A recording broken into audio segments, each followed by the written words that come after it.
আসসালামু আলাইকুম, welcome to Tasbih mom time world family. বন্ধু সব ভালো আছেন তো? আমি আলহামদুলিল্লাহ ভালো আছি। এখানে 1 টেবিল চামচ চীনাবাদাম আর 8টা কাঠবাদাম আমি নিয়ে নিয়েছি। 1 টেবিল চামচ কিশমিশ আর 1 চা চামচ পোস্তদানা, এগুলো আমি ব্লেন্ড করে নিব। আর এখানে নিয়ে নিয়েছি 4 পিসের মতো তেজপাতা, 3 পিস দারচিনি, 5-6 পিস এলাচ আর 6টার মতো পেঁয়াজ, এগুলি দিয়ে ব্লেন্ড করে নেব এগুলো আমি। আর 12টা ডিম এখানে আমি বয়েল করতে দিয়েছি, সাথে একটু লবণ দিয়ে দিলাম। শুনেছি যে লবণ দিলে নাকি ডিম আর ফাটে না, তার জন্য। আর পেঁয়াজের সাথে আমি এই 5-6টা কাঁচামরিচ ব্লেন্ড করে নেব। আর আমি ডিমের শাহি কোরমাটা রেসিপিটা করব, আপনার সাথে শেয়ার করছি ইনশাল্লাহ। বিসমিল্লাহির রহমানির রহিম। 1 কাপ আমি তেল দিয়ে দিলাম, কারণ ডিমগুলি ভালো করে ছিলে আমি এখন ভেজে নেব। আমি এর আগে একটা ভিডিওতে দেখিয়েছিলাম একেবারে লাস্ট মুহূর্তে কীভাবে আমি ডিমটা রান্না করে নিয়ে গিয়েছিলাম আমার এক ফ্রেন্ডের বাড়িতে। ডিমগুলি আমি অল্প আছে একটু ভেজে নেব। আমার এক বন্ধু আমেরিকাতে সেটেল হয়েছিল, ওইখানেই কিডনি ড্যামেজে মারা গিয়েছে। সামান্য করে একটু হলুদ দিয়ে দিলাম। ওর ছেলেটা বাংলাদেশে এসেছে, তো এসে আমাদের সবার সাথে দেখা করতে চাচ্ছে। আমার আরেক ফ্রেন্ড ওর বাড়িতে সবাইকে ইনভাইট করেছে, তাই আমরা সবাই যাব। আমি এই জন্য এই রেসিপিটার ডিমের কোরমা রেসিপিটা নিয়ে যাব। এখানে 4-5টা এলাচ, 3-4 টুকরা দারচিনি আর তেজপাতাটা দিয়ে দিলাম ওই তেলের মধ্যে, যে তেলের মধ্যে ডিমটা ভেজেছিলাম সেই তেলে।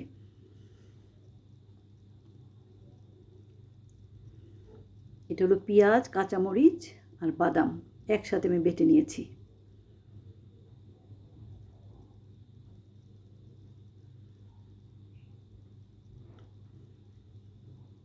তিন টেবিল চামচ নারিকেল বাটা আর কিশমিশ, কাঠবাদাম আর পোস্তটা বেটে রেখেছিলাম যে, ওইটা আমি দিয়ে দিলাম, দেখিয়েছিলাম আপনাকে। সব একসাথে দিয়ে ভালো করে কষিয়ে নেব। এখন অল্প আছে।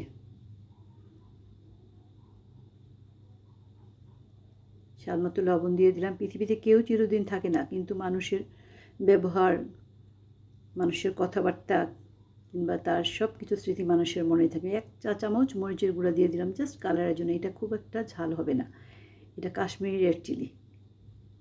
কাঁচামরিচ বেটে দিয়েছি। এখানে 4 টেবিল চামচ টক দই দিয়ে দিলাম। কাঁচামরিচটা পেঁয়াজের সাথে বেটেছি, ওটাতেই যতটুকু ঝাল হয়।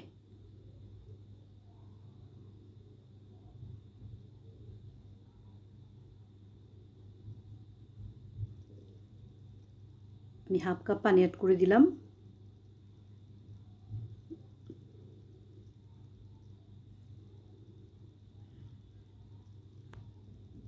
এখানে 1 চা চামচ আদা বাটা, 1 চা চামচ রসুন বাটা অ্যাড করে দিলাম। ভেবেছিলাম যে দিব না, পরে ভাবলাম যে অনেক কিছু দেওয়া হয়েছে, তো না দিতেই হবে। আবার এখন দিয়ে নিলাম। আর 1 চা চামচ ধনিয়ার গুঁড়া দিয়ে এখন ভালো করে মশলাগুলো কষিয়ে নেব।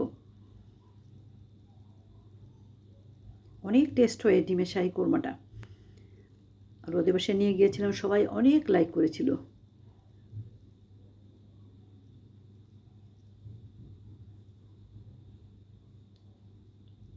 আমি 1 চা চামচ চিনি অ্যাড করে দিলাম। এটা অপশনাল, আপনি দিতেও পারেন, নাও দিতে পারেন, তবে একটু মিষ্টি মিষ্টি হলে যেহেতু শাহি কোরমা টেস্ট হয়। 1 টেবিল চামচ গুঁড়া দুধ অ্যাড করে দিলাম।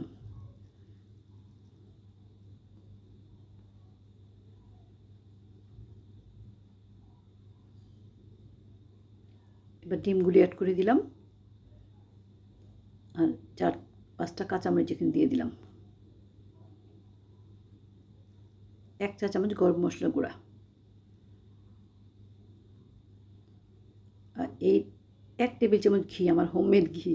এই রেসিপিটা যদি না করে খেয়ে দেখেন অনেক মিস করবেন, অনেক টেস্টি কিন্তু হয় এটা।